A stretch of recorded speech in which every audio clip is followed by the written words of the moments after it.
Merhaba, bu video ses kaydında bilinçaltımızdaki çekirdek inançlarımızdan söz edeceğim. Bilinçaltı duyulmak için ısrar eder, tekrarlar ve bir bakıma kapıyı kırar. Eski travmaların parçaları içimizde olduğundan dolayı arkalarında da ipucu bırakırlar. Bu, duygu yüklü sözler, cümleler biçimindeki ipuçları genellikle bizi eski çözümlenmemiş travmalarımıza bağlayacaktır. Anlayacağınız gibi bu travmalar bize ait olmayabilir. Daha önceki videolarımda bunlardan söz etmiştim. Atalarımızdan, ebeveynlerimizden aldığımız travmalar olabilir. Bu travmaların sözlü ifadesi olarak çekirdek dil terimi kullanılmaktadır.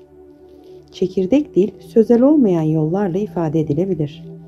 Bunlar fiziksel hisler, davranışlar, duygular, dürtüler ve hatta bir hastalığın belirtisi olarak da görülebilir. Daha önceki bir videomda sizlere korkularınızdan, fobilerinizden, yaşadığınız mutsuzluklarınıza kadar anne babanızdan veya atalarınızdan almış olabileceğinizi söylemiştim.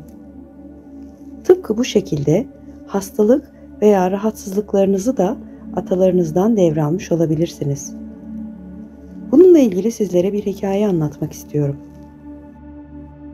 Yaşlı ve tanıdığım bir kadın sürekli yüksek tansiyonla mücadele etmekteydi. Annesinde de bu hastalığın var olduğunu söylediğinde ona çekirdek inançtan veya bilinçaltı kayıtlarından söz etsem de 70-80 yaşlarındaki bir kadının bunu anlaması güç olacaktı. Kendisiyle telefonda konuştuğumda ona bu hastalığın ona ait olmadığını, annesine ait olduğunu ve annesinin hastalığını neden üstlendiğini sordum. Elbette ki ben bunu bilinçli olarak yapmıştım. Ancak karşımdaki yaşlı kadın ne demek istediğimi pek de anlayamadı. "Ne bileyim evladım," dedi. Aradan geçen bir hafta 10 günlük süreden sonra kendisiyle tekrar görüştüğümde çok ilginç bir şekilde tansiyonunun artık yükselmediğini ve artık tansiyon ilacı kullanmadığını öğrendim. Her ne kadar ben bunu bilinçli olarak yapsam da onun bilinçaltı benim ne demek istediğimi anladı. O anlamamış olsa dahi. Bazen bilinçaltımızdaki bazı programlar bizim farklı bir kişi olduğumuzu düşünerek oluşmuş olabilir. Ve biz bilincimize ve bilinçaltımıza bizim o kişi olmadığımızı hatırlattığımızda program tam tersine dönecektir. Access Bars'ı hepiniz duymuşsunuzdur. "Bu kime ait?" şeklinde bir soru vardır. Ve enteresan bir biçimde o ağrının veya o durumun kime ait olduğunu sürekli tekrar ederek sorduğunuzda ağrı geçmektedir veya durum düzelmektedir. Çünkü bilinçaltı ve bilinç bunun size ait olmadığını, bir başkasının programını taşıdığını fark eder. Hepimiz Hansel ve Gretel'in kandırılarak karanlık ormana götürüldüğü hikayeyi biliriz. Çıkış yollarını asla bulamayacaklarından endişe duyan Hansel, evlerine güvenli bir şekilde geri dönmelerini garanti altına almak için ormanda yol boyunca ekmek kırıntıları bırakmıştır.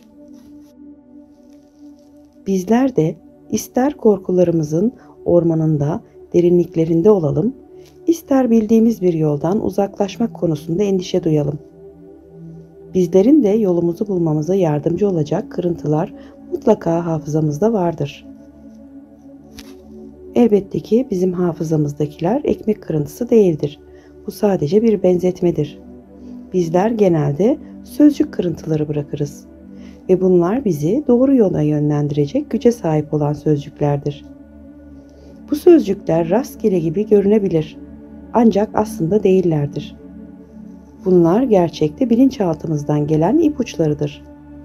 Nasıl bir araya getireceğimizi ve bağlantı kuracağımızı bildiğimiz zaman kendimizi daha iyi anlayabilmemize yardımcı olması için izleyebileceğimiz bir yol oluştururlar. Masallardaki çocuklar gibi evimizin yolunu bulabilmek için korkularımızın ormanlarının içinde öylece uzaklara doğru dolaşabiliriz.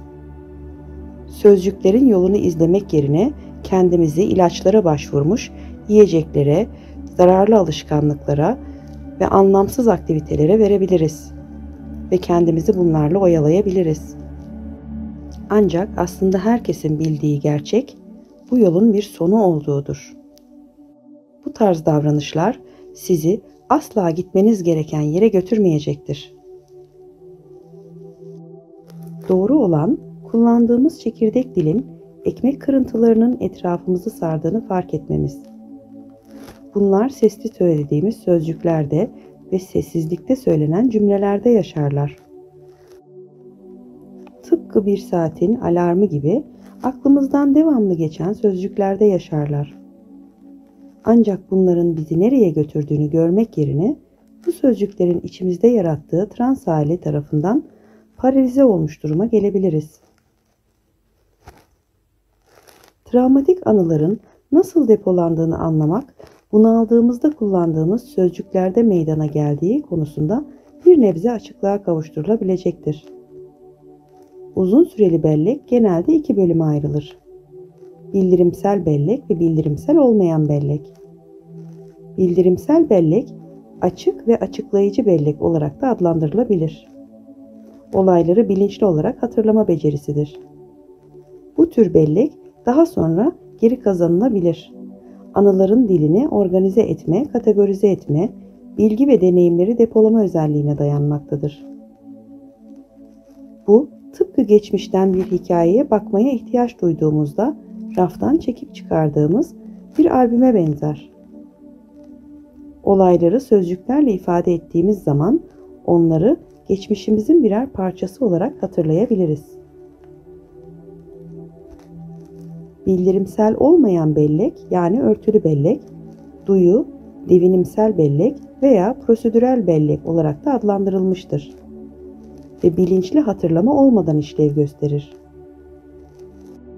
Bu bellek, daha önce öğrendiklerimizi tekrar öğrenmemiz gerekmeden otomatik olarak geri hatırlamamıza olanak tanır. Mesela bisiklet sürdüğünüz zaman onu ileri doğru harekete geçirmek için gerekli olaylar adımını düşünmezsiniz. Bisiklet sürmenin anısı içimizde o kadar yerleşmiştir ki sadece üzerine biner ve süreci adımlara bölmeden pedal çevirmeye başlarsınız. Bu tür anıları her zaman sözcüklerle ifade etmek kolay değildir. İşte travma dediğimiz travmatik deneyimlerde genellikle bu bellekte depolanır. Bir olay fazlasıyla bunaltıcı olup kelimelerle anlatılmayacak hale geldiğimizde o anıyı hikaye olarak doğru bir biçimde kaydedemez veya ifade edemeyiz. Bunu yapmak için dil gereklidir. Adeta hep bir ağızdan tüm kapı ve pencerelerimizden aniden taşan sel gibidir.